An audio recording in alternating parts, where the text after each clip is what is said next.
YouTube? We do it all straight from the garage. Got a 2019 Mercedes Benz.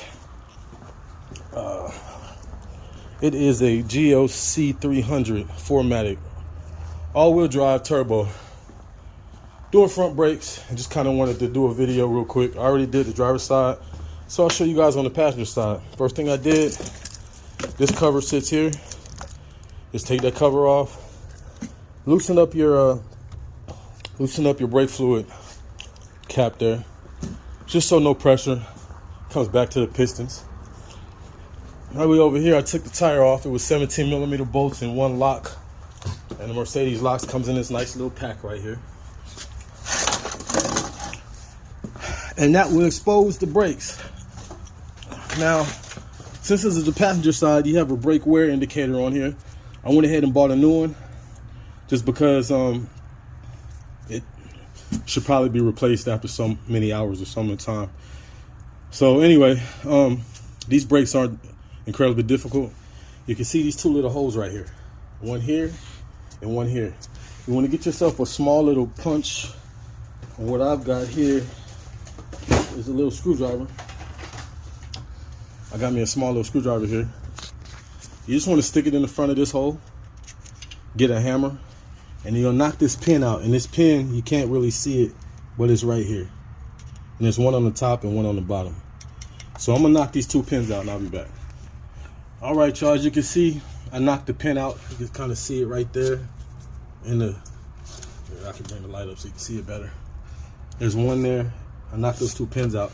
So all I want to do now is take those pins all the way out, and that's going to release that metal piece there in the middle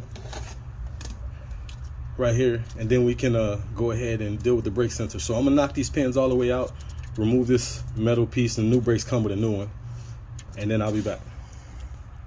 All right, y'all, before I take them pins out, I want to go ahead and take this brake pad wear sensor out. So all I'm going to do is take a screwdriver.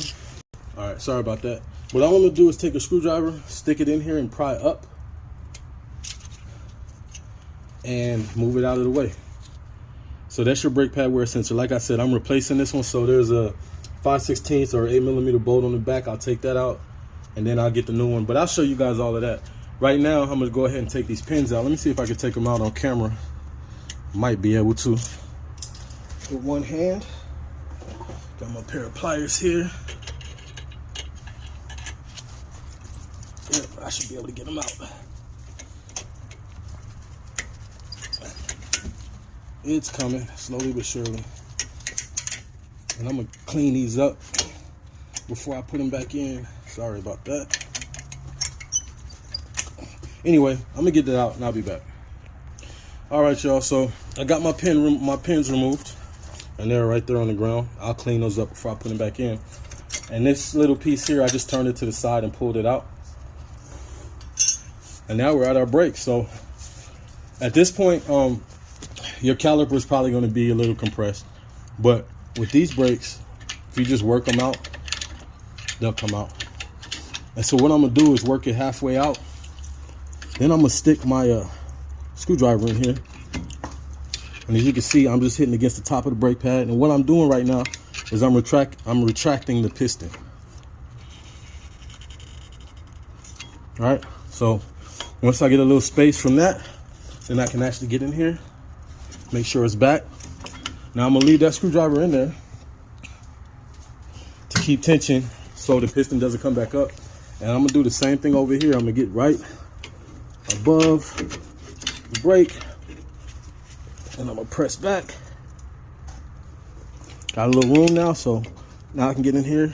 Careful not to damage the rotor. So I'm pressing towards the brake, and now our piston should be retracted.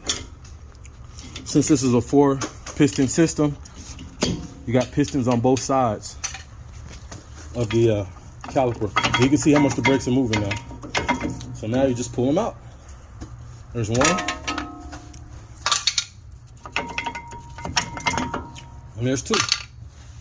All right, so, while I was off camera, I removed this 8mm bolt.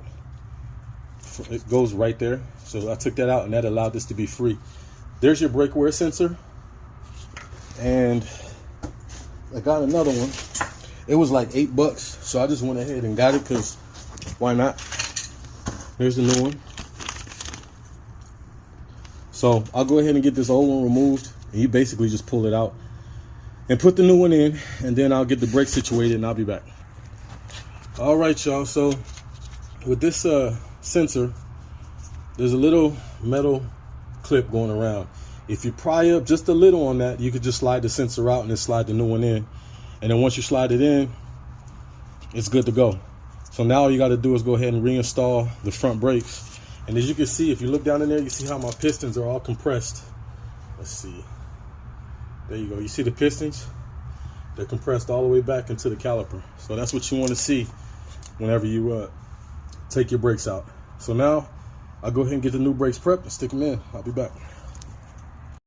All right, y'all. So I got the new brake pads in.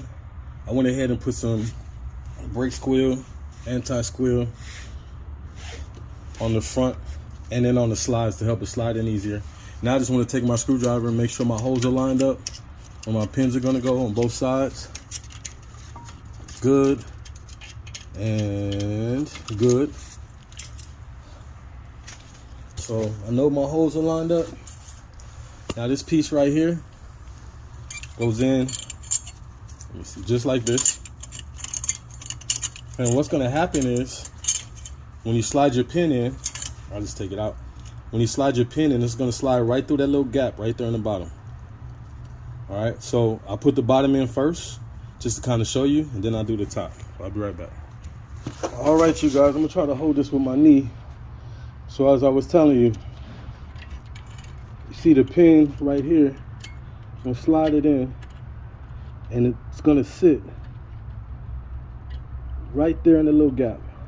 And the top one, you want to do the exact same thing. You can see I clean the pins and I put a little grease on them. Slide it in, and you're going to have to press back on the top. Ah, my light. Sorry about that. Anyway, you're going to have to press down on the top because it's under tension. It's what holds your brakes in place. Part of the system that holds your brakes in place, I should say. So anyway, I'm going to press it back just like that. Get it back as far as you can, slide your pin in, and boom. Now I'm going to take my hammer and knock those two pins in. Well, I guess I could do it now since I'm working like this.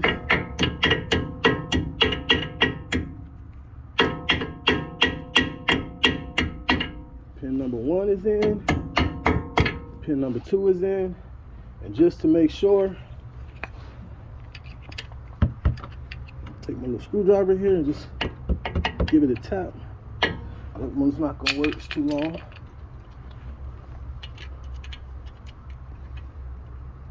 That one's good. And that one's good. So now, we got the brake sensor. And mind you, remember, it's only on the passenger side. There's not one on the driver's side. If you look at the brake right there, you can see a little hole. All right.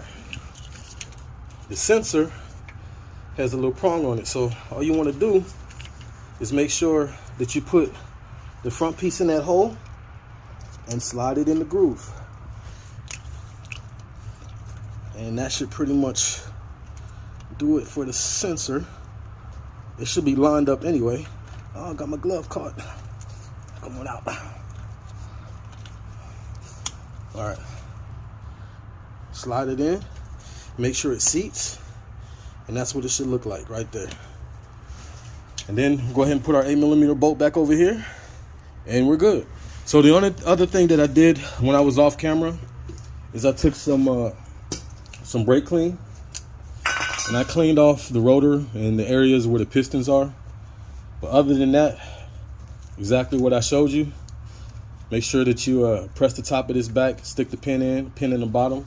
And when you put the pins in, it should be in that little groove there and in that groove there.